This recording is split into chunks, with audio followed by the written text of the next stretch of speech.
আল্লাহ তাআলা বলছে তুঙ্গ বিটা আমির হবে, কুরাইশ বংশে বিটা আমির হবে। আলহামদুলিল্লাহ আঙ্গ হজ্জিজি আবু বকর সিদ্দিক রাদিয়াল্লাহু আনহুর বংশের লোক, এরা কুরাইশ বংশের লোক। আর আমরা আমিরে মানে কি জানলো, 10 জন মুক্তি সাহেব আছে, আলেম আছে, 10 জনের মুক্তি সাহেব 10 জনেই এক সাল লাগাইছে, এক বাদামলারে আমি সাহেব বানাই দিছে।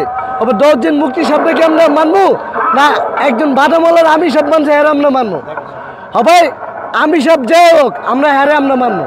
যে ব্যক্তি আল্লাহ রসুল্লাহ মানলো, যে ব্যক্তি আল্লাহ রসুল্লাহ মানলো, এ ব্যক্তি আল্লাহরে মানলো, যে ব্যক্তি আল্লাহরে মানলো এ ব্যক্তি সমস্ত কিছু পাইলো। ইয়াল্লা আমরা আমরা আমরা আমিরে মানি একমাত্র আল্লাহর জন্য। মালা সাহসাব যদি দুনিয়াতে চলে যায় এই কাম চলবো না। আল্লাহ তাআলা সারা দুনিয়া আল্লাহ এই কাম চলাইবো। ইলিয়াস সুম্মতুল্লাহ দিয়ে এই কাম চালু হয়েছে। ইলিয়াস সুম্মত চলে গেছে গা, ইসুম রহমতুল্লাহ এই কাম চালু করাইছে। ইসুম রহমতুল্লাহ চলে গেছে গা, হারুন রহমতুল্লাহ। তারপর সিলসিলা আসতেছে কিয়ামত পর্যন্ত দাওয়াত ইল্লাল্লাহ কাজ, হক কাজ আল্লাহ তাআলা সারা দুনিয়া আল্লাহ তাআলা পৌঁছাই দেব। আর হযরতজি এক হলো আবু বকর সিদ্দিক রাদিয়াল্লাহু আনহুর বংশের লোক, 2 নম্বরে কুরাইশ বংশের লোক। আল্লাহ তাআলা বলছে তুঙ্গ বিটা আমির হবে, কুরাইশ বংশে বিটা আমির হবে। আলহামদুলিল্লাহ আঙ্গ হজ্জিজি আবু বকর সিদ্দিক রাদিয়াল্লাহু আনহুর বংশের লোক, এরা কুরাইশ বংশের লোক। এক সিলসিলা আসতেছে, ইলিয়াস রহমতুল্লাহ বংশবিটা আসতেছে। দ্বিতীয় কথা হইল এক বংশবিটার কোনো আম মানুষ নাই যারা মা বোন হেরা হাফেজ মাওলানা।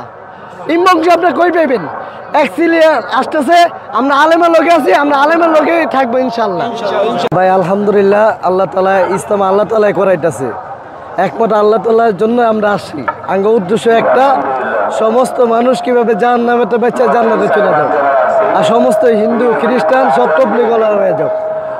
আমরা মুসলমান ভাই ভাই চলি, আমরা এনে আসি সমস্ত মানুষ ইমানওয়ালা আমলওয়ালা মুখলেস মুজাহিদিনে দায়ী বলতে পারে, কিভাবে আমি নিজে বলতে পারি আরেকজনে বলতে পারে, এই ফিকির আমরা আসি। আর 100 বছরের ইতিহাসের ভিতরেও এই সবরাইদের সময় ইজতেমা পড়ে নেই। এক হইলো জুম্মা পড়ছে, আরেক হইলো মানে সবরাইত। 100 বছরের ইতিহাসের ভিতরে এইভাবে ইজতেমা পড়ে নেই। আঙ্গ উদ্দেশ্য হলো সমস্ত মানুষ জাহান্নামেতে বেঁচে জান্নাতে চলে যাও। আমরা যেখানে আইছি এই ইজতেমা হলো বিশ্ব ইজতেমা, বিশ্বের লোক আসছে এখানে। হ্যাঁ, আমরা আসছি কিসের জন্য? একত্রিত হওয়ার জন্য। আবার কেউ আল্লাহর রাস্তা বাইরে যাবো দাওয়াতের কাছে, আর কেউ আবার বাইতে যাইব। বাইতে কিসের জন্য যাবো? আবার তৈরি হয়ে আসার জন্য যাইব।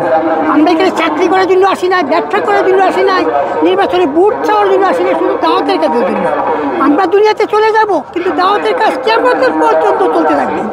এইটা প্রথম উদ্বোধন হয়েছে হুজুর আমল থেকে উদ্বোধন হয়ে চলছে, কিন্তু ভারত দিল্লি নিজামুদ্দিন মৌলানা ইলিয়াস রহমতুল্লাহ এই কথা মানে এই দাওয়াতের কাজ চালু করে দিচ্ছে।